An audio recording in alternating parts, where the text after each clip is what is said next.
So I'm going to explain this in the most simple possible way that I can. There's a new puzzle in Destiny 2, and it involves a chessboard. At the time I'm making this video, this is an ongoing thing, but we're going to explain the introduction to this puzzle and a way that you can get a bunch of pretty cool drops. That includes a shiny Adept weapon from Heresy, as well as a bunch of other weapons from this episode, new triumphs, and more. So basically, if you go to Eris's apartment and then into Eris's throne world and drop over the edge, there is now a chessboard on this lower floor. If you pick up the king, it'll load us into an unknown antechamber, which is the new puzzle space, and this activity will also appear in the director for the last city above the Heresy activities. And we need to complete a series of chess puzzles in this area, so as you'll see in the episode Heresy Secrets triumphs, there are a bunch that we can track there. There are 27 separate puzzles associated with the first part of this thread, and as I mentioned, every time you complete puzzles, I think there are drops at certain numbers of puzzles completed. When you do 15, you'll get a shiny Adept weapon from Heresy, and I got a pretty good anamnesis bow here, so worth doing the 15 puzzles even if you don't do any more. And as far as we know, this puzzle will ultimately continue through a couple of different stages, and when completed, there'll probably be an emblem reward, maybe some teasers and other things like that. So in terms of how it works, once you're in this room, if you're standing at the front of the room, there are chess symbols all the way around. I actually know pretty much nothing about chess, but this one on the left far side allows us to delete chess pieces from the board. The next one with the horse on it allows us to place a knight on the board. The one that looks like a castle will let us place a rook. The one bang in the center right here will allow us to place pawns. And to the right of that, there will be queen moves where we can place a queen, as well as bishops on the right hand side. Then the very far right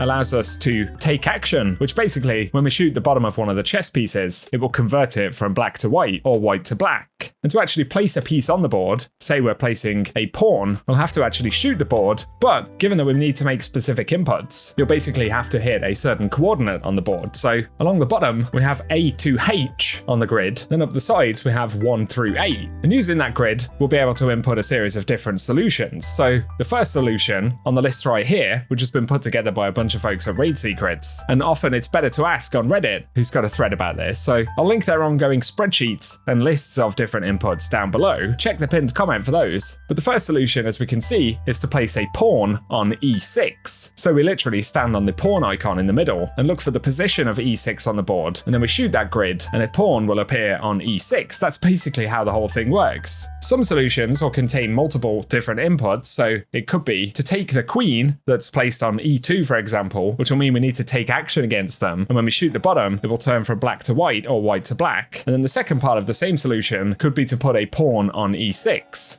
So it might take a little bit of time to get used to, but essentially, I think everyone is more or less going to input these codes from a list or a spreadsheet because that's just the most efficient way to do it. So the first 15 puzzle solutions are displayed on screen right here. So you can use this list to input the first 15, or you can follow the spreadsheet linked down below, or just check out this clip of gameplay right here, which will be all 15 of these solutions. Otherwise, there are a total of 27, which are still being optimized at the minute to get through the first part of the puzzle. And then there is indeed a second part of the puzzle, but it could be the case that this takes a reasonable amount of time for the community to actually progress. So I hope that kind of explanation in general has been helpful. Anyone who knows chess better than me will get most of these components much faster than I did. So there we go. I hope the video has helped. If it has, a rating below really does help me on the channel, but otherwise I'll keep you posted in the pinned comment down below with a full list of solutions. And otherwise, I hope you guys have an awesome day.